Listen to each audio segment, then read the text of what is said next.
राष्ट्रीय शैक्षिक अनुसंधान और प्रशिक्षण परिषद के केंद्रीय शैक्षिक प्रौद्योगिकी संस्थान द्वारा प्रस्तुत है नवीं कक्षा की हिंदी की पाठ्यपुस्तक क्षितिज में संकलित पाठ का वाचन।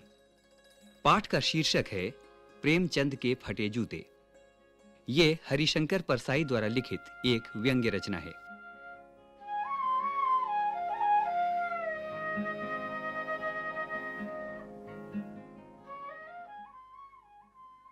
मित्रों, आइए जानें कि पाठ को सुनने से पहले हमें किन बातों का ध्यान रखना चाहिए। पाठ को सुनने से पहले अध्यापक को पाठ विशेष की जानकारी देनी चाहिए। अध्यापक को यह भी बताना चाहिए कि प्रस्तुत पाठ को सुनाने का उद्देश्य विद्यार्थियों के श्रवण कौशल का विकास करना भी है।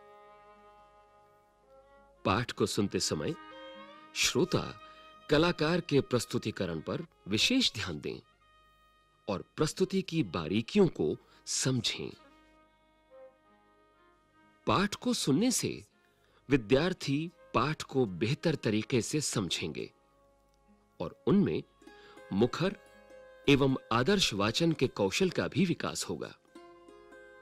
पाठ को सुनने के बाद विद्यार्थियों को प्रोत्साहित करना चाहिए कि वो स्वयं भी मुखर एवं आदर्श वाचन करें।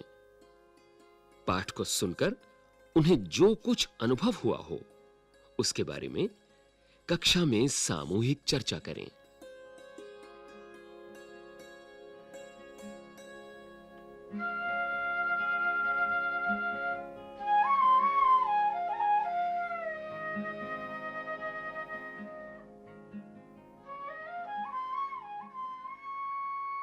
हिंदी के व्यंग्य लेखकों में हरिशंकर परसाई का नाम अग्रणी है। परसाई जी की कृतियों में हंसते हैं, रोते हैं, जैसे उनके दिन फिरे कहानी संग्रह, रानी नागफनी की कहानी, तट की खोज उपन्यास, तब की बात और थी, भूत के पांव पीछे, बेईमानी की परत, पगडंडियों का जमाना, सदाचार का तावीज, शिकायत मुझे भी है और अंत में वैष्णव की फिसलन, तिरछी रेखाएं, ठिठुरता हुआ गणतंत्र, विकलांग श्रद्धा का दौर आदि उल्लेखनीय हैं। सामाजिक, राजनैतिक और धार्मिक पाखंड पर लिखे उनके व्यंगों ने व्यंग्य साहित्य के मानकों का निर्माण किया। परसाई जी बोलचाल की सामान्य भाषा का प्रयोग करते हैं और रचना के अनूठेपन के कारण तो उनकी भाषा एक अलग ही समा बांधती है। प्रस्तुत है परसाई जी की व्यंग्य रचना प्रेमचंद के फटे जूते।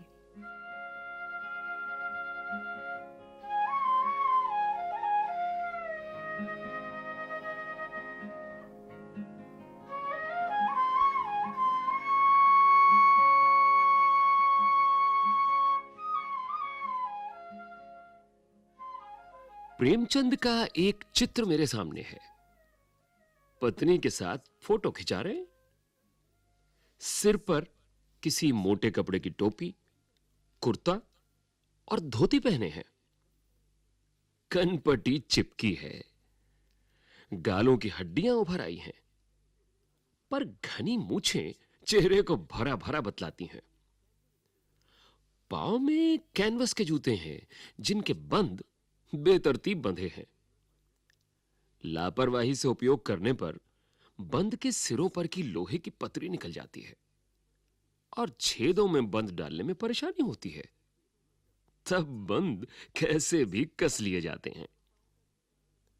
दाहिने पांव का जूता ठीक है, मगर बाएं जूते में बड़ा छेद हो गया है जिसमें से अंगुली बाहर निकल आई है।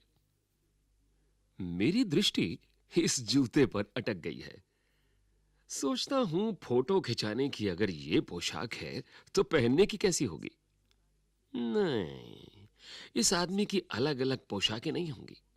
इसमें पोशाकें बदलने का गुण नहीं है। ये जैसा है वैसा ही फोटो में खिंच जाता है। मैं चेहरे की तरफ देखता हूं क्या तुम्हें मालूम है मेरे साहित्यिक पुरखे कि तुम्हारा जूता फट गया है और अंगुली बाहर दिख रही है?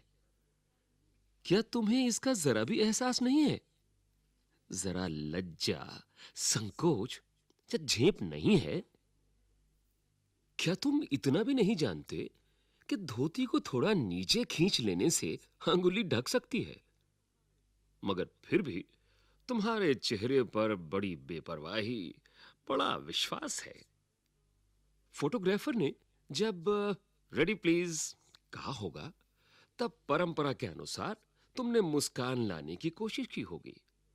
दर्द के गहरे कुएं के तल में बड़ी मुस्कान को धीरे-धीरे खींचकर ऊपर निकाल रहे होगे कि बीच में ही क्लिक करके फोटोग्राफर ने थैंक यू कह दिया होगा। विचित्र है ये अधूरी मुस्कान। ये मुस्कान नहीं, इसमें उपहास है, व्यंग्य है।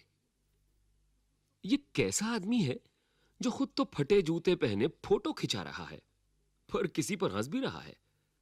फोटो ही खिंचाना था तो ठीक जूते पहन लेते या ना खिंचाते। फोटो ना खिंचाने से क्या बिगड़ता था?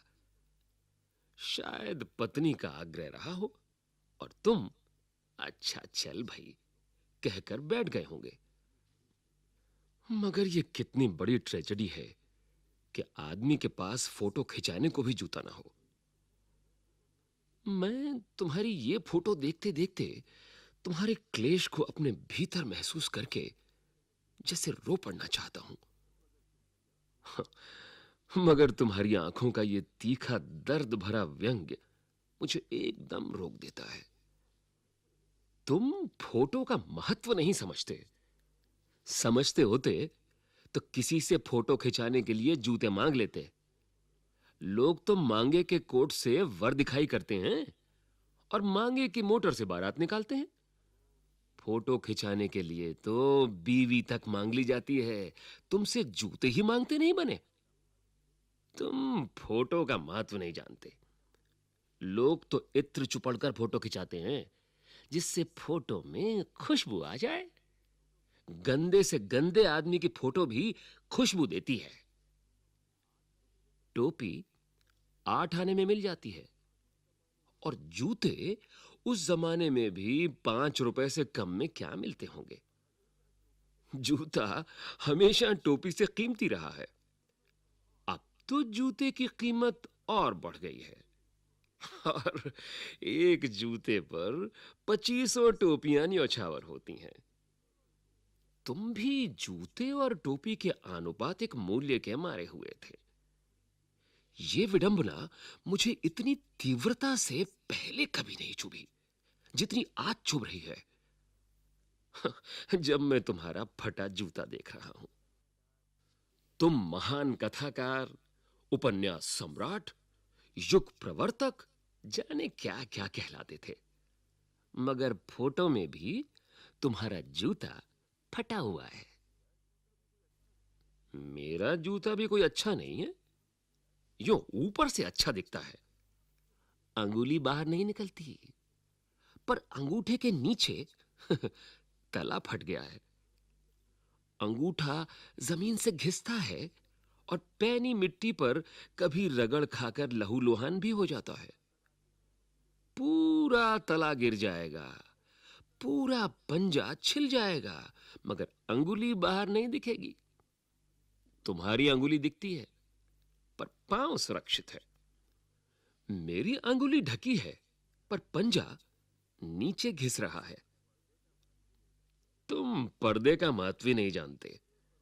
हम पर्दे पर कुर्बान हो रहे हैं। तुम फटा जूता बड़े ठाठ से पहने हो, मैं ऐसे नहीं पहन सकता। फोटो तो जिंदगी भर इस तरह नहीं खिंचाऊं, चाहे कोई जीवनी बिना फोटो के ही छाप दे। तुम्हारी ये व्यंग्य मुस्कान मेरे हौसले पस्त कर देती है। क्या मतलब है इसका? कौन सी मुस्कान है ये? क्या होरी का गोदान हो गया?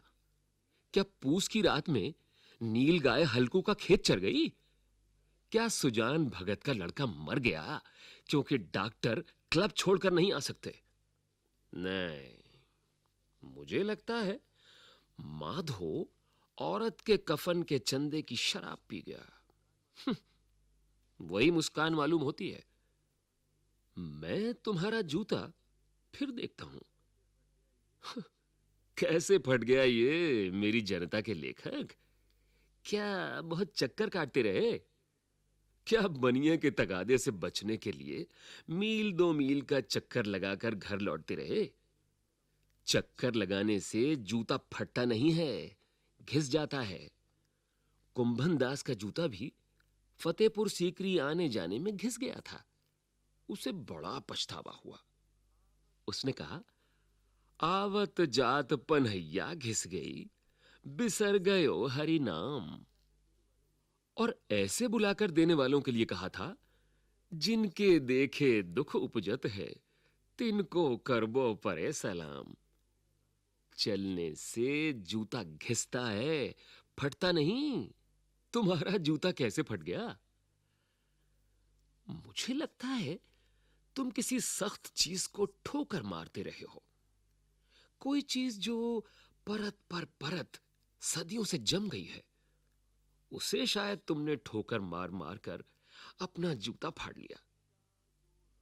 कोई टीला जो रास्ते पर खड़ा हो गया था, उस पर तुमने अपना जूता आजमाया।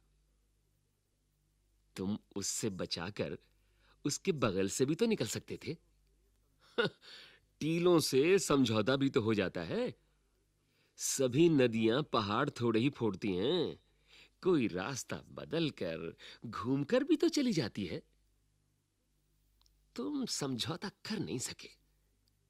क्या तुम्हारी भी वही कमजोरी थी जो होरी को ले डूबी? वही नेम धर्म वाली कमजोरी। नेम धर्म उसकी भी जंजीर थी। मगर तुम जिस तरह मुस्कुरा रहे हो, उससे लगता है कि शायद नेम धर्म तुम्हारा बंधन नहीं था, तुम्हारी मुक्ति थी। तुम्हारी ये पांव की अंगुली मुझे संकेत करती सी लगती है। जिसे तुम घृणित समझते हो, उसकी तरफ हाथ की नहीं, पांव की उंगली से इशारा करते हो। क्या तुम उसकी तरफ इशारा कर रहे हो जिसे ठोकर मारते मारते तुमने जूता फाड़ लिया? मैं समझता हूं, तुम्हारी अंगुली का इशारा भी समझता हूं, और ये व्यंग्य मुस्कान भी समझता हूं। तुम मुझ पर या हम सभी पर हंस रहे हो, उन पर जो अंगुली छिपाए और तलुआ घिसाए चल रहे हैं, उन पर जो टीले को बरकाकर बाजू से निकल रहे हैं। तुम कह रहे हो, मैंने तो ठोकर मार मार कर जूता फाड़ लिया। अंगुली बाहर निकल आई, पर पांव बच रहा और मैं चलता रहा। मगर तुम अंगुली को ढांकने की चिंता में तलुए का नाश कर रहे हो। तुम चलोगे कैसे? मैं समझता हूं। मैं तुम्हारे फटे जूते की बात समझता हूं। अंगुली का इशारा समझता हूं। तुम्हारी व्यंग्य मुस्कान समझता हूं।